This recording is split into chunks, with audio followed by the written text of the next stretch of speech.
Hi everyone, it's Cardi. We are here today to practice adding value to an actual picture with this pumpkin.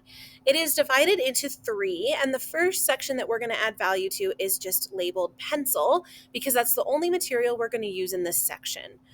I'm starting off by drawing outlines around where all the highlight areas or the lightest values are going to be in my pumpkin. I'm making sure I'm looking at my reference picture while I'm doing this. Then I'm using a light to medium pressure and the side of my pencil lead to quickly fill in all the areas around the highlights. And I'm making sure to move my pencil in the direction of the curved shape of my pumpkin. I'm not too worried about making this perfectly smooth because a pumpkin isn't perfectly smooth anyway. Now I'm going to look at my picture for where the dark values are in my pumpkin, mostly between these two sections of the pumpkin and then especially around like the bottom. And I'm going to hold my pencil closer to the lead and I'm going to press harder with more pressure so that I can create a darker value. It might be a little bit tricky to see in this video because my pencil is shiny, but at the end of the video, I'll hold my paper at an angle so you can see it better.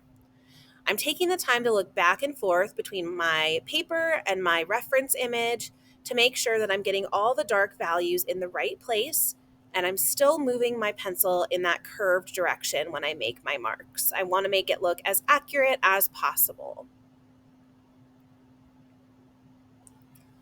Once I've got my dark values laid in, I'm going to start taking my pencil and adding in some medium values and a little bit of texture. I'm going to make some kind of rougher, smaller marks where I see texture on my pumpkin.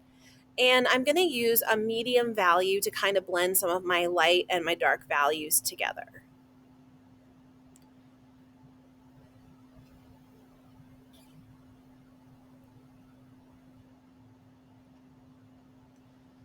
Now I want to make my highlight fit more with the rest of my drawing. So I'm using my pencil really lightly, holding it by the eraser, using it on its side to add just a little bit of value to my highlights since my pumpkin has no parts that are as white as the white of my paper. Then I'm adding in some medium values into my highlights where I see them in my picture, especially focus on where I see texture in my pumpkin. And that is my almost finished result. I've sped this up quite a lot, so please take your time, pause the video, go back and see any steps that you need to see again, and definitely pause and take time to do this before moving on to the next section. I always like to double, triple check my drawings at the end with the reference photo to make sure I've got as much detail and as much value as possible. Remember, you can do the squint test to make sure you can still see light, medium, and dark values even when you squint at your drawing. I think I'm about there. Next, let's move on to adding value with colored pencil. I'm going to start with a similar step to what I did with the pencil. I am using an orange colored pencil and I'm just outlining lightly around where the highlights are going to be on my pumpkin. I can't really erase with colored pencil, so I want to make sure I save those areas and keep them really light and clean until I'm ready to add them at the end. I've added the highlights everywhere I see in my picture. And now I'm going to use the side of my pencil to fill in my pumpkin a little bit quickly. And I'm using just a light medium pressure to add some of this regular kind of orange medium value everywhere. And I'm still thinking about the direction I'm making my marks so that I can show the curved shape of my pumpkin. I'm going to make sure I fill in everywhere all outside of my highlight areas in this entire colored pencil section. And I'm going to continue looking at my reference picture the whole time I'm drawing. Now I'm going to take the same orange color with more pressure, which means I'm pushing harder, and I'm creating a darker value wherever I see those darker values in my picture. That's especially in the ridge between these two sections of the pumpkin and around the bottom of the pumpkin. And then a little bit along some of the highlights, there are some darker sections that kind of contrast with that. So this is all about looking back and forth between my picture and my drawing, making sure I get some of those darker values where they belong. You'll notice that sometimes a darker pressure with the orange isn't enough. So now I'm taking a brown colored pencil and adding in an even darker value where I need that. And I know where I need it because I'm looking at my reference picture. I'm still thinking about the direction of my marks. I want to keep the curved shape of my pumpkin really obvious so it looks the most accurate to my picture as it possibly can. I'm not too worried about if my brown looks like the right color. I'm just trying to create a dark value right now. I'm going to add just a little bit of brown with a light pressure across some of these other areas to kind of make sure my whole drawing fits together. And then to make my brown a little less awkward, a little less brown, I'm going to take a red colored pencil and go over it with a medium pressure. That's just going to help my brown blend a little bit better with my orange. I'm not really doing much that's new here. I'm just adding another layer over any of my darker brown values. I had a few places now where my highlights are that are super white compared to my reference image. So now I'm going to use my orange colored pencil and I'm going to add value into my highlights. You'll notice that I'm keeping the value lighter than everywhere else on my pumpkin, even though it's not like super light. I still want to be able to see it, but because I kept the white areas white, I now can fill that in without having to worry about erasing colored pencil that's not really going to erase. To wrap it up, I added a little bit of a yellow into my highlight areas of my pumpkin just to warm up those colors. And then I'm going over top with my orange to blend it all together and make it look a little bit more finished. To do this, I'm making sure I'm comparing my drawing with my image so that I'm getting as accurate as possible. If I squint at it, hopefully I can still see those light, medium, and dark values. You can pause the video and go back to rewatch any steps you need in order to get the colored pencil section done.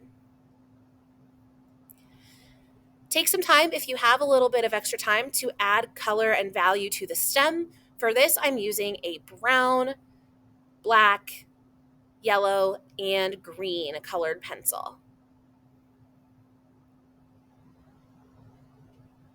Of course, for this step, I'm also referencing my image. Now let's move on to the marker section. I'm going to start off with a similar step to what I did in the other two sections. I'm going to use the tip of an orange marker just to mark out where the highlight areas are on my pumpkin, where the lightest values are going to be. I can't erase marker, so it's important that I save those ahead of time and keep them white. Now I'm using just one layer of marker and I'm using the thicker side of the marker to make thicker marks because I'm filling in a large area. I'm filling in all around the highlight areas with orange, and I'm thinking about the direction of my marks again, making sure I'm using curved marks that will show the curved shape of my pumpkin.